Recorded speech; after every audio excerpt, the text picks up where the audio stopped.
वाल्मिक कराड सोबत आज अनेक घडामोडी घडल्या. एकदा नव्हे तर 2 वेळा कराड आणि डॉक्टरांचा आमनासामना झाला. तसेच कराडचं मुक्कामाचं ठिकाणही बदललं. त्याचबरोबर वाल्मिक कराडची मोठी मागणीही मान्य झाली आहे. सकाळी एक डॉक्टर हे वाल्मिक कराडची तपासणी करण्यासाठी आले.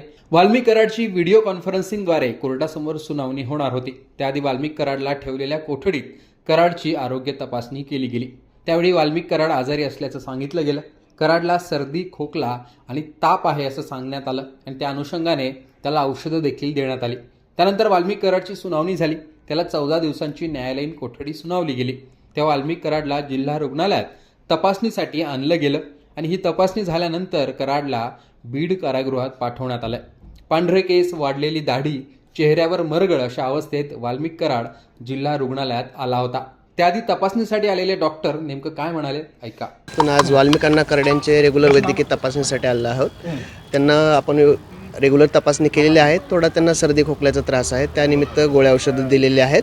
सध्या तब्येत चांगली आहे. काय काय तपासणीसाठी हॉस्पिटलला घेऊन जाण्याच्या संदर्भात काय तसे त्याविषयी आम्हाला काही कल्पना नाही आहे. आम्ही इथं त्यांचं रेग्युलर चेकअप केलं आहे. पल्स, BP, सॅच्युरेशन, ऑक्सिजन वगैरे सगळं व्यवस्थित आहे आणि जे कंप्लेंट आहे त्यानुसार त्यांना आम्ही गोळ्या औषध दिलेले आहेत.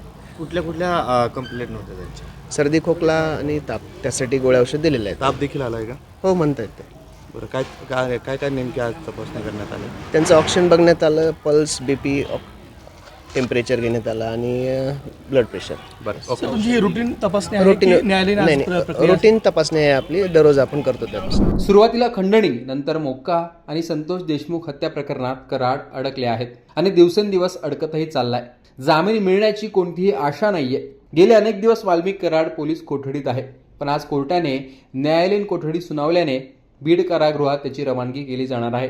पण त्याआधी कराडला 2 वेळा डॉक्टरांना भेटावं लागले. एक डॉक्टर आले तर दुसऱ्यांदा कराडांना स्वतः जावं लागले. वाल्मिक कराडला स्लीप एपिनिया हा आजार असल्याचा दावा त्याच्या वकिलांनी केला होता. या आजारात झोपेत असताना श्वास मार्गात अडथळा निर्माण होण्याची शक्यता असते. रात्रीच्या वेळी झोपेत CPAP मशीन स्लीप एपिनियावर उपचार करण्यासाठी मदत करते.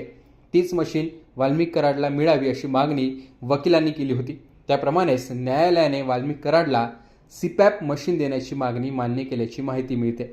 त्यामुळे कारागृहात आता वाल्मिक कराडला हा एक प्रकारे आरोग्याच्या दृष्टीने दिलासा मिळाला आहे असं म्हणता येईल. वाल्मिक कराडचा मुक्काम आता बीड जिल्हा कारागृहात असणार आहे. असं असलं तरी पोलीस चौकशीसाठी कराडला ताब्यात घेऊ शकतात असंही कोर्टाने म्हटलंय. त्यामुळे चौकशीसाठी किती वेळा कराड पुन्हा पोलिसांकडे जातो आणि पुढील तपासात काय काय समोर येतं ते पाहणं महत्त्वाचं असणार आहे. एकूणच ही जी मागणी मान्य केली याविषयी तुमचं मत कमेंट बॉक्समध्ये सांगा. लोकमतचं YouTube चॅनल सबस्क्राईब केलं नसेल तर आठवणीने सबस्क्राईब देखील करा.